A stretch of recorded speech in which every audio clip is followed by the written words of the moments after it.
को मैं स्वागत करता हूं। गणित के प्रति आपकी रुचि दिन प्रतिदिन बढ़ती जा रही है, ये मेरे लिए बहुत ही संतोष की बात है और आपके लिए भी बहुत अच्छी बात है। स्कूल ठंडा को देखते हुए काफी दिन बंद रहा। इसके बाद कल से स्कूल प्रारंभ हुआ है। हमारे आसपास बड़े बड़े मेले का आयोजन है, इसलिए हमारे बच्चे अभी मेले में व्यस्त हैं। लेकिन सभी दोस्तों को बता देना है कि आपका स्कूल नियमित चलने लगा है। आप सभी जो है सो स्कूल में आवे। आज आइए आपके साथ जी दो महत्वपूर्ण अवधारणाओं के बारे में बात करना है। उसका नाम है गुणनखंडन एवं गुणनखंड। गुणनखंडन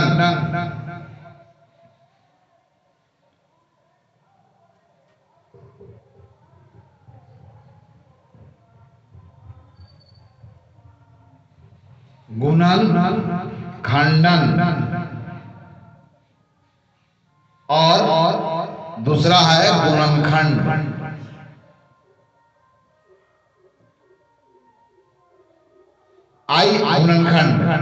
गुणनखंडन किसी क्रिया का नाम है। खास प्रकार की जो क्रिया करते हैं गणित में, उस क्रिया का नाम गुणनखंडन है। Name of some actions which is done in mathematics. But गुणनखंड एक विशेष प्रकार की संख्या। आइए, गुणनखंड एक गणितीय क्रिया का नाम है। गुणनखंड एक गणितीय क्रिया का नाम है, क्रिया का नाम है। जबकि गुणनखंड एक विशेष प्रकार की संख्या का नाम है। गुणनखंड एक विशेष प्रकार की संख्या का नाम है, वहीं गुणनखंड एक विशेष प्रकार की क्रिया का नाम है। गुणनखंडन एक गणितीय क्रिया है, जबकि गुणनखंड एक विशेष प्रकार की संख्या। तब हम आपके साथ यह चर्चा करेंगे कि गणित में किस प्रकार की क्रियाओं को आप गुणनखंडन की क्रिया कहते हैं, अर्थात गणित में किस कार्य को गुणनखंडन की कार्य कहा जाता है और किस विशेष संख्या को गुणनखंड कहा जाता है। यह दोनों जो टर्म है, परिभाषित शब्द है, इसका अर्थ आपके दिमाग में स्पष्ट हो जाना चाहिए। गुणनखंडन एक गणितीय क्रिया का नाम है, जबकि खंड एक विशेष प्रकार का संख्या का नाम है। गुणनखंडन को अंग्रेजी में फैक्टराइजेशन बोलते हैं और गुणनखंड को अंग्रेजी में फैक्टर बोलते हैं। Factorization and this is factor. चलिए, इन दो परिभाषिक शब्दों का अर्थ समुचित रूप से और सही ढंग से समझने के पहले हम शब्दों का, उसमें जो शब्द है उसका अर्थ जाने। वर्ड गुणनखंडन, खंडन के मतलब होता है टुकड़ा टुकड़ा में तोड़ना, टुकड़ों में बांटना, खंडों में बांटना। खंडन के मतलब होता है किसी चीज को टुकड़ों में बांटना। तो गुणनखंडन अर्थात कोई चीज है जिसको टुकड़ा करना है और किस संक्रिया के ऊपर या किस चिन्ह के ऊपर, गुणा के चिन्ह के ऊपर। टुकड़ा करना मतलब खंडन करना, आप समझते हो। जैसे उदाहरण स्वरूप मेरे हाथ में एक स्टिक है, मैं इसको कर दिया। मेरे हाथ में स्टिक है और मैं पूछूं कि मैं इस स्टिक के साथ क्या किया, what I did with this stick. तो इस वाला जो छड़ी था उसके साथ मैं क्या किया, टुकड़ा किया, मैंने इसका खंडन किया। क्या किया? और कितने खंडों में खंडन किया? 2 खंडों में। और इन 2 खंडों को पुनः अगर मैं जोड़ दूं तो वही स्टिक प्राप्त होती है, पुरानी वाली। तो यह पुरानी वाली स्टिक अब 2 खंडों में दिखाई पड़ रही है। हो सकता है कि इसके 3 खंड भी हो सकते हैं, हो सकता है कि इसके 4 खंड भी हो सकते हैं। तो मुझे बताओ किसी चीज को मैं जब टुकड़ा में करूं तो कम से कम कितने टुकड़े होंगे? नो। जब किसी चीज को मैं खंड करता हूं, टुकड़ों में बांटता हूं, तो कम से कम कितने टुकड़े हो सकते हैं? एक टुकड़ा। जब किसी चीज को मैं टुकड़ा में करूं, जैसे ये पुरानी स्टिक है, मैं टुकड़ा में कर दिया, कितने टुकड़े हुए? और मैं टुकड़ा कर सकता हूं, और मैं कर सकता हूं। तो मैं पूछ रहा हूं, किसी चीज को मैं जब टुकड़ा में बांटूं तो कम से कम कितने टुकड़े होंगे, कितने खंड हो सकते हैं? कम से कम 2। कल प्रश्न एक पूछा गया था, उत्तर बहुत अच्छी दी थी। तो किसी चीज को मैं अगर टुकड़ा में करूं तो कम से कम कितने टुकड़े होंगे? 2। और अधिक से अधिक आनंद। आइए, तो मैं इस स्टिक को खंडन किया 2 भागों में, लेकिन इन दोनों भागों का अगर मैं फिर मिला देता हूं तो पुरानी स्टिक प्राप्त हो जाती है। इस स्टिक का मैं जब 2 भागों में खंडन किया तो हुआ क्या? स्टिक का जो मटेरियल है उसमें कोई बदलाव नहीं आया, बल्कि प्रत्येक टुकड़ों में मटेरियल की मात्रा घट गई। इतना ही हुआ। तो आप समझ गए, किसी चीज को खंडन करना माने उस चीज को टुकड़ों में बांटना। जैसे यहां पर मैं इस स्टिक को क्या किया? खंडन किया। और कितने खंडों में खंडन किया? 2। आइए, तो गुणनखंड। अब देखिए, गुणनखंड की परिभाषा समझने के पहले आप यह समझ गए उसमें खंडन लगा हुआ है, मतलब कि किसी। अब गुणनखंडन किसका? संख्याओं का। गुणनखंडन किसका? यानी कि जब संख्या को गुणा के चिन्ह पर टुकड़ों में बांटते हैं, जब किसी संख्या को गुणा के चिन्ह पर खंडों में बांटते हैं, तब इस क्रिया को क्या कहते हैं? गुणनखंडन करना। राइट। अब देखिए, किसी संख्या को खंडों में बांटना, लेकिन मैं लगा दिया हूं शर्त, गुणनखंडन, गुणा के चिन्ह पर बांटना। राइट। चलिए, पहले किसी संख्या को योग के चिन्ह पर मैं बांटता हूं, फिर यहां से हमारी अभ्यास हो जाएगी और यहां से जो नॉलेज हम लोग एक्वायर करेंगे, इसी नॉलेज का वहां पर अप्लाई करेंगे। आइए, यहां पर जैसे 20 है, क्योंकि यहां पर खंडन करना है तो संख्याओं का खंडन करना है, तो किसी संख्या का गुणनखंडन करना मतलब उस संख्या को गुणा के चिन्ह पर खंड खंड में बांटना। किसी संख्या का गुणनखंडन करना मतलब उस संख्या को गुणा के चिन्ह पर टुकड़ों टुकड़ों में बांटना। अगर सभी टुकड़ों को गुणा के चिन्ह पर जो मिले हैं उसको मिला दिया जाए तो प्रारंभिक संख्या प्राप्त हो। जैसे यहाँ पर 20 को मैं 3 खंडों में 2 खंडों में बांटा, 15 और 5, और यह 15 और 5 को फिर मिलाते हैं तो कितना होता है? 20। तो 20 को मैं यहाँ पर क्या किया? 20 को मैं यहाँ पर क्या किया? टुकड़ों खंडन किया। किस चिन्ह पर? जो के चिन्ह पर खंडन है। और कितना भाग है इसके? और दोनों भागों को जोड़ने पर कर देंगे 20।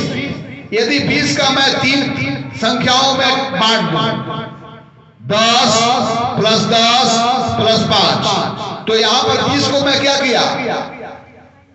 खंडन किया, टुकड़ों में बांटा। किस चिन्ह के ऊपर? जोड़ के चिन्ह। और तीनों जो खंड है, तीनों टुकड़ों को अगर मैं मिला दूं तो कितना प्राप्त होना चाहिए? 20।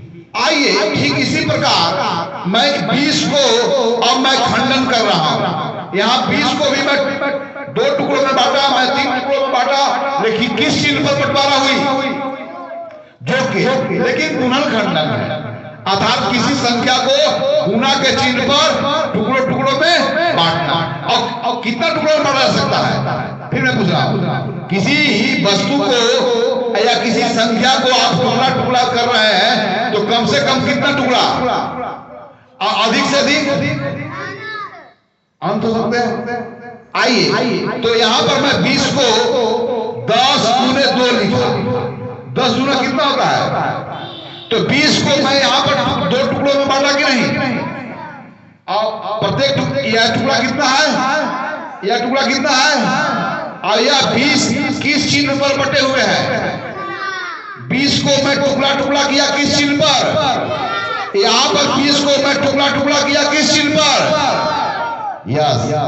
तो योग खंडन नहीं करना है बल्कि हमें गुणन खंडन करना है, अर्थात किसी संख्या को गुना के चिन्ह पर टुकड़ों टुकड़ों में बांटना है, जिससे उन टुकड़ों को पुनः गुना करे तो हमें 20 प्राप्त हो जाए। अब देखिए 20 को मैं 2 गुने 5 गुने 2 लिख सकता हूं कि नहीं लिख सकता हूं? क्योंकि 2 5 10 दूना, यानी कि या 20 का जो हमने 3 खंडों में बांटा है, संख्या 20 को टुकड़ा है 2 5 और 2, तो यह 3 जो संख्याओं 20 को जो 3 टुकड़ों में बांटा हुआ हो, तो यह 3 टुकड़ा जो बटे हुए हैं किस चिन्ह के ऊपर? तब कह सकते हैं कि गुना को राइट हैंड साइड में हमने क्या किया है?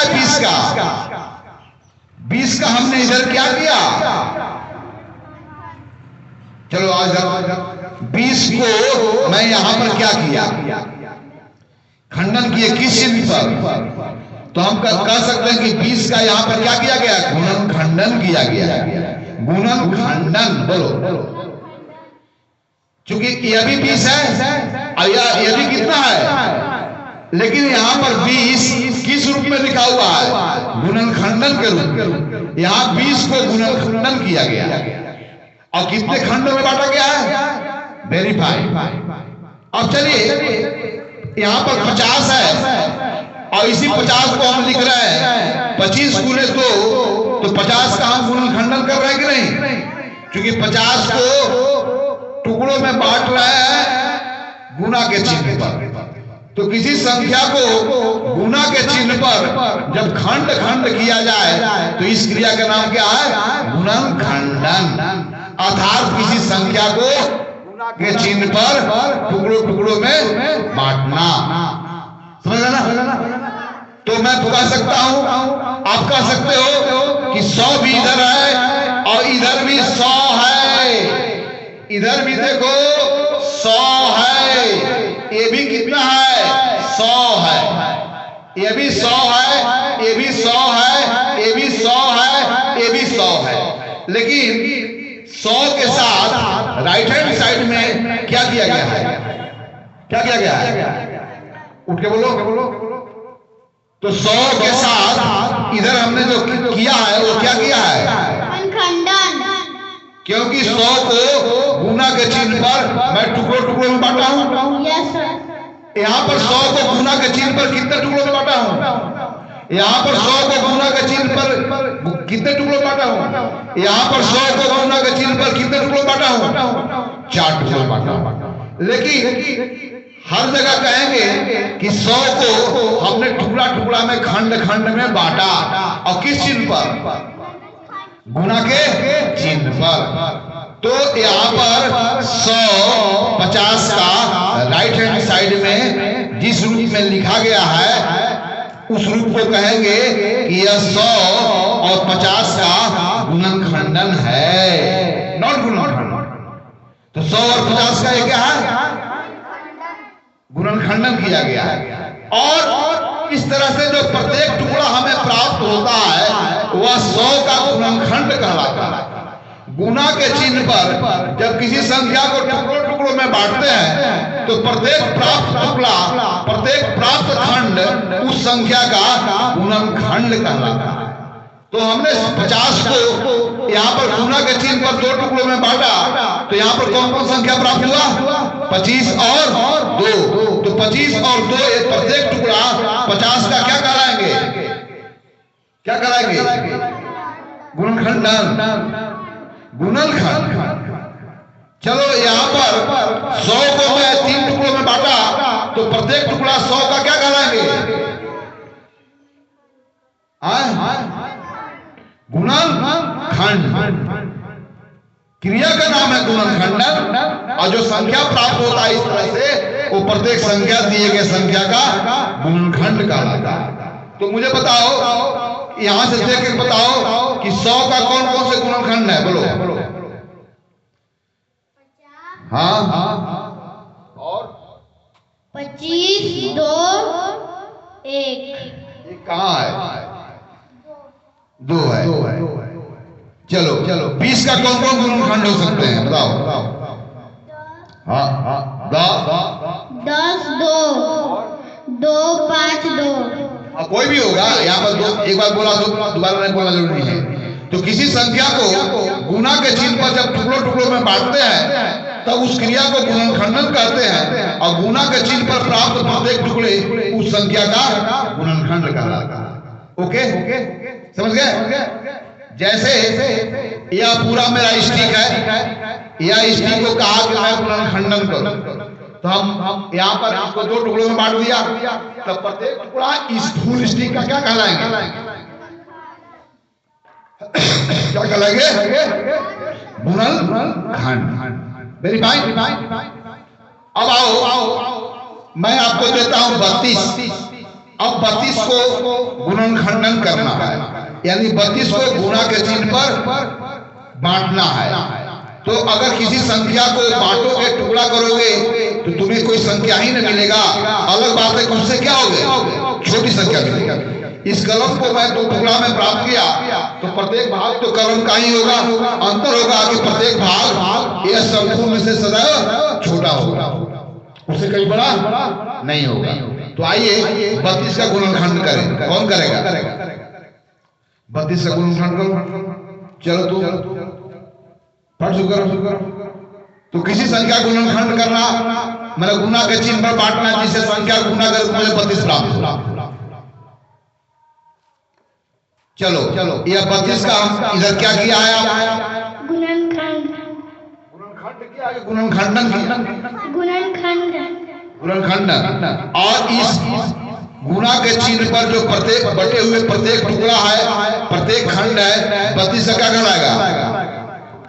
इसलिए 16 गुणनखंड। 2 32 का क्या? गुणनखंड। Very fine. चलो 32 को यहाँ पर 2 खंडों में बांटा। क्या 32 को 3 खंडों में बांटा जा सकता है कि नहीं?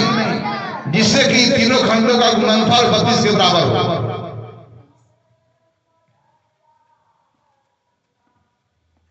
Very fine. 32 को गुना के चिन्ह पर 4 खंडों में बांटो। चलो 32 को गुना के चिन्ह पर 4 खंडों में बांटो। कौन बांटेगा? चलो 32 को यहाँ 3 खंडों में बांटा। Very fine. देखो ज्यादा हो गया। 4 के 16 गुना 32 32 गुना 64 हो गया। तो 3 ही खंड में है। हम कहें 32 को 4 खंडों में बांटो गुना के चिन्ह पर।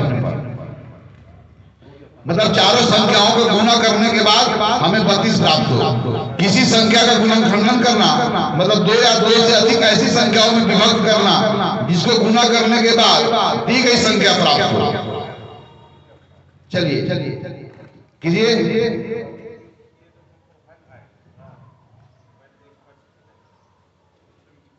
हो गया ना? अब मुझे बताओ, जब 32 का आपने राइट हैंड साइड में क्या किया? बोलो।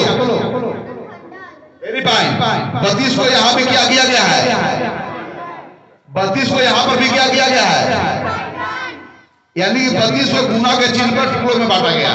अब मुझे बताओ कि गुणनखंडन जब कर लिया, किसी संख्या को गुना के चिन्ह पर टुकड़ों में बांट लिया, तब प्रत्येक टुकड़ा 32 का रिलेशन में क्या लगेंगे? इसलिए मुझे बताओ, यहाँ पर जो भी टुकड़ा दिखाई पड़ रहा हो गुना के चिन्ह पर बटे हुए जो है, वो प्रत्येक टुकड़ा रिलेशन में 32 का गुणनखंड हुआ। तो मैं तुमसे पूछता हूँ कि 32 का कौन कौन से गुणनखंड हुआ? यहाँ पर खड़ा हो। 16 2 8 4। क्या 32 का और भी कोई गुणनखंड हो सकता है? क्या हो सकता है? तो आप करके दिखाओ ये कैसे है, आता है। 32 का गुणनखंड करो। बराबर इधर लिखो 32, इधर लिखो 32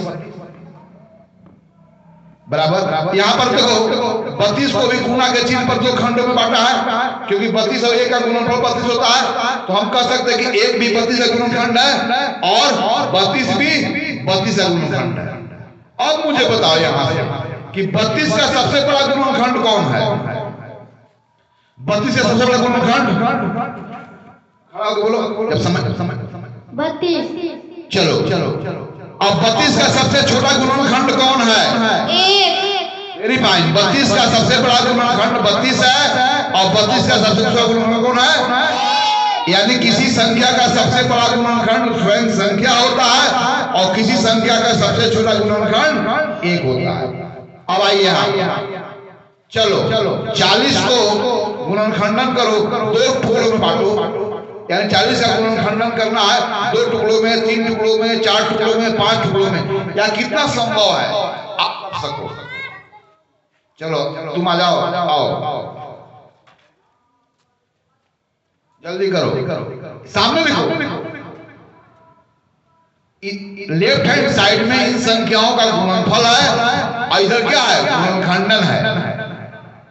या 32 4 का क्या लगा? चलो क्या लिखी है? 20 गुने 20 को अगर 20 बार जोड़ेंगे तो 40 होगा। क्यों चली आती हो नहीं समझ में आता है?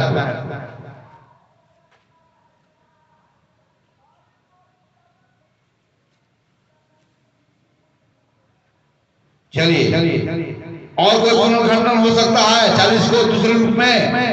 40 का तो गुणनखंडन का ही अभी किया हुआ, 2 खंडों में तोड़ी है, 20 और 2 प्राप्त हुआ है। तो मुझे बताओ 20 40 का क्या है? 20 40 का क्या लगेगा? 2 40 का क्या है? Very fine. और 40 को कोई दूसरा तरीकों से फैक्टराइज कर सकता है? चलो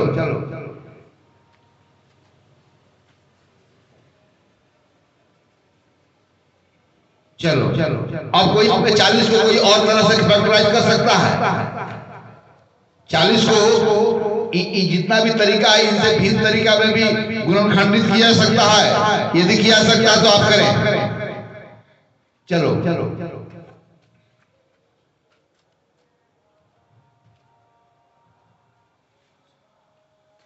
क्या दूसरा और भी तरीका हो सकता है?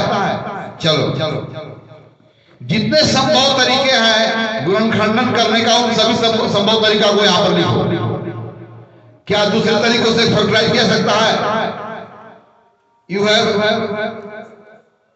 Other way by which you can factorize the given number. और कौन तरीका हो सकता है? और कोई तरीका हो सकता है?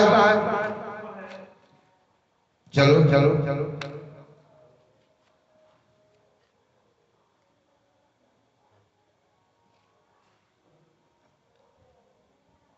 क्या सही है? क्या लिखी है? 10 गुने 10 गुने 10 गुने 10। 10 को 4 बार जोड़ने पर 40 होगा। हम गुणनखंडित करना है, मतलब गुना के चीज पर टुकड़ों में बांटना है।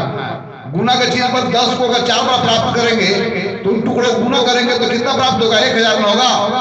इसे गलत है ना? चलो गुणनखंडित करना है, आप करो।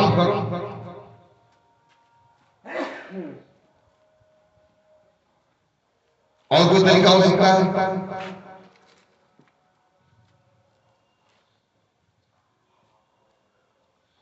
और कोई तरीका हो सकता है? आओ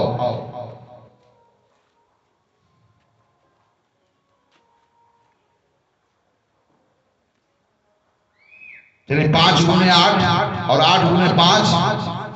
चलिए 5 गुने 8 मैंने 5 is added 8 times to itself and 8 गुने 5 मैंने 8 is added to itself 5 times but result is the same। 5 को 8 बार जोड़ो अपने आप से, 8 को 5 बार जोड़ो, रिजल्ट 40 ही होगा। ओके, और कोई तरीका हो सकता है? चलिए तो 40 का जब गुणनखंडन किया तो गुना के चिन्ह पर जो प्रत्येक संख्या प्राप्त किया वो 40 का गुणनखंड कहलाएंगे। अब मुझे बताओ कि 40 का कौन कौन से संख्याएं गुणनखंड हो सकते हैं? जो संख्या गुना के चिन्ह पर आपको दिखेंगे वो सभी संख्याएं 40 के गुणनखंड होंगे। अब मुझे बताओ 40 का कौन कौन गुणनखंड है? कौन बताएगा? बोलो, तुमने बताएगा? आओ बताओ 40 का सभी गुणनखंड बताओ। 20 10 2 2 4 10 एक बार बोल दिया तो बोल दिया। एक पाँच दो पाँच 5 8 8 5 दोनों किसी संख्या को एक बार बोलो। कौन कौन कौन कौन बोलेगा? 20 2 10 40 1 5 8। चलो तुम एक काम करो, 20 के सभी गुणनखंडों को असेंडिंग ऑर्डर में लिखो।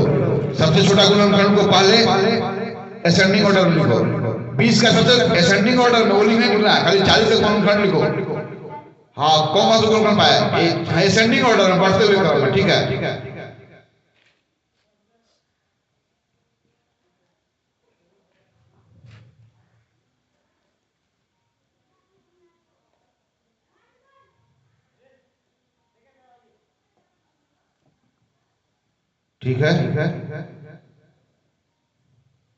चलो चलो चलो। तो ये सभी संख्याएं जब 40 का गुणनखंड किया तो गुणा के चिन्ह पर ये सभी संख्याएं प्राप्त हुए, बटे हुए। तो इन सभी संख्याओं को 40 से क्या है? गुणनखंड। अब मुझे बताओ कि 40 का सबसे छोटा गुणनखंड कौन है और सबसे बड़ा गुणनखंड कौन है? यहाँ भी क्या पाया कि 40 का सबसे छोटा गुणनखंड 1 है और सबसे बड़ा गुणनखंड स्वयं संख्या है। तो फिर से इस फैक्ट को याद करें, किसी संख्या का सबसे छोटा गुणनखंड कौन होगा और किसी संख्या का सबसे बड़ा गुणनखंड कौन होगा? वेरीफाइड। आइए तो फिर मैं आगे बढ़ता हूं। अब तो किसी संख्या का गुणनखंडन करना मतलब कि 2 या 2 से अधिक वैसी संख्या को प्राप्त करना जिसका गुणनफल दी गई संख्या के बराबर हो। किसी संख्या का गुणनखंड करना मतलब 2 या 2 से अधिक वैसी संख्या को प्राप्त करना जिसको गुणा करे तो गुणनफल के रूप में दी गई संख्या प्राप्त है ना। लेकिन फिजिकली भौतिक रूप से हम करते क्या है? तो खंडन है यानी टुकड़ा करना, और गुणनखंडन है तो गुणा के चिन्ह पर टुकड़ा करना। जब किसी चीज को टुकड़ा करेंगे तो अपने संपूर्ण से टुकड़ा कभी बड़ा नहीं होगा। इसलिए किसी संख्या का गुणनखंड क्या उस संख्या से कभी बड़ा होगा, या तो उस संख्या के बराबर होगा या तो उस संख्या से छोटा होगा। किसी संख्या का गुणनखंड क्या उससे बड़ा होगा? नहीं, क्योंकि इस कलम का जो भी टुकड़ा हो क्या इस कलम से कभी बड़ा हो सकता है? इस कलम का जो भी टुकड़ा होगा इस कलम के बराबर होगा या इससे छोटा होगा। तो किसी संख्या का गुणनखंड जो होता है उस संख्या से कभी बड़ा नहीं होगा, या तो उसके बराबर होगा या तो उससे छोटा होगा। और सबसे छोटा कितना होगा? 1। वेरीफाई। फिर चलते हैं। अब मैं नए उदाहरण को रख रहा हूं जिसमें फिर आपको एक बार अवसर प्राप्त होगा गुणा के चिन्ह पर उन संख्याओं को खंडों में बांटना, टुकड़ों में बांटना, और फिर आपको बताना कि प्रत्येक टुकड़ा जो प्राप्त हुआ है गुणा के चिन्ह पर वह प्रत्येक टुकड़ा रिश्ते में दी गई संख्या का गुणनखंड होगा। छोटा सा संख्या रखता हूं कि 1 से 10 तक पहाड़ा सबको आता है, वैसे 1 से 20 तक पहाड़ा सबको आनी चाहिए ना। चलिए मैं रखता हूं 65। चलिए 65। आओ and factorise 65। Yes, you have to factorize 65 means you have to obtain 2 or more number so that if they are multiplied then you can get the same number. Okay? So you go and factorize 65. Yes, this is one way. क्या other way हो सकता है कि नहीं? What is the other way by which you can factorize 65?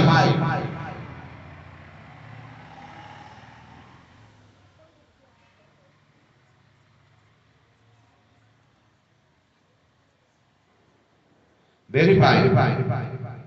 और कोई तरीका हो सकता है? 13 गुणे 2 लिखी है। 13 गुणे 2 कितना होता है?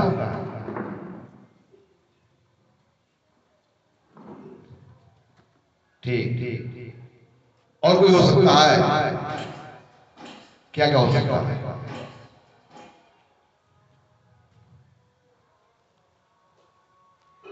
किन किन 2 संख्याओं का गुणनफल 65 हो सकता है? आपको विचार यही करना है।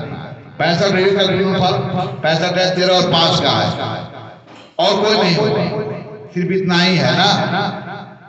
चलिए 65 के सभी गुणनखंड को असेंडिंग ऑर्डर में लिखिए। 65 के सभी गुणनखंड को असेंडिंग ऑर्डर में।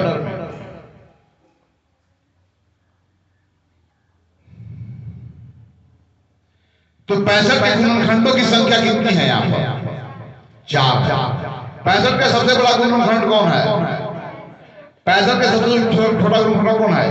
यहां भी यही बात आया, किसी 65 का सबसे बड़ा गुणनखंड 65 है और सबसे छोटा गुणनखंड कौन है? 1 है। चलिए आइए, अब मैं दे रहा हूं 34 का गुणनखंड करें। करें करें करें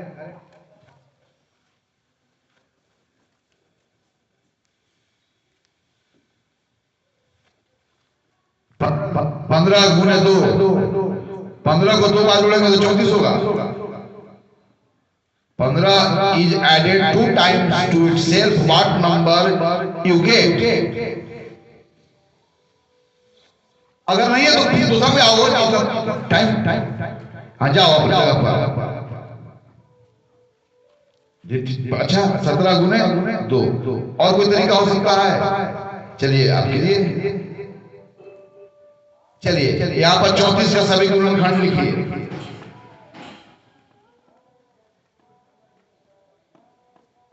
यहां भी 34 का सबसे बड़ा गुणनखंड कौन है? छोटा कौन है? 1। चलिए अब मैं यहां पर देता हूं, यानी कि यहां पर 65 के गुणनखंडों की संख्या कितनी है? 2 से अधिक है कि 2 से कम है? इनका भी 34 गुणनखंडों की संख्या कितनी है? चलिए अब मैं आपको देता हूं 2, 5, 7, 11 और 13। चलिए इनका गुणनखंड बताइए, इनके सभी गुणनखंडों को लिखिए। आइए 2 का गुणनखंडन करें। अब आप गुणनखंडन करें पहले,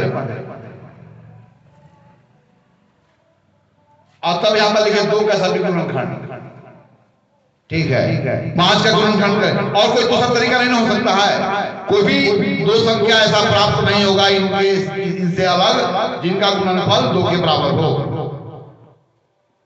चलिए यहां पर लिखिए 7 का गुणनखंडन कीजिए। यहां पर लिखिए सभी गुणनखंड। यहां पर 11 कीजिए, गुणनखंडन करें, वहां पर गुणनखंडन करें और तब यहां पर गुणनखंडों को लिखें। फिर ठीक है, राइट। अब देखिए यहां पर 2, 5, 7, 11, 13 इन संख्याओं का जब गुणनखंडन किया तो कुल आए।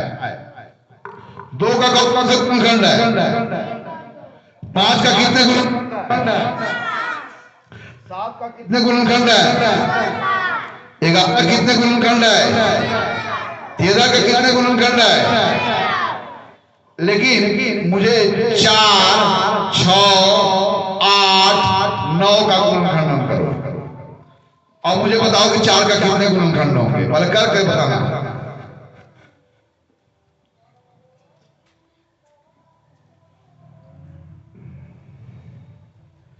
चलो 4 का यहां गुणनखंड लिखो। चलो 6 का गुणनखंड करो।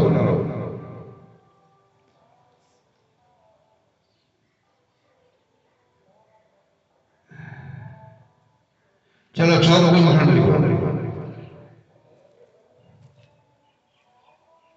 8 का गुणनखंड,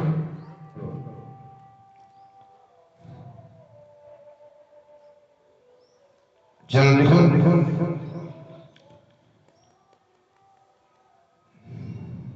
9 का गुणनखंड करो। लास्ट में जा रहा हूं। हो गया ना? देखो यहां पर कौन कौन से संख्या है जिसके केवल 2 ही गुणनखंड है, और इन संख्याओं के कितने गुणनखंड है? 2। तो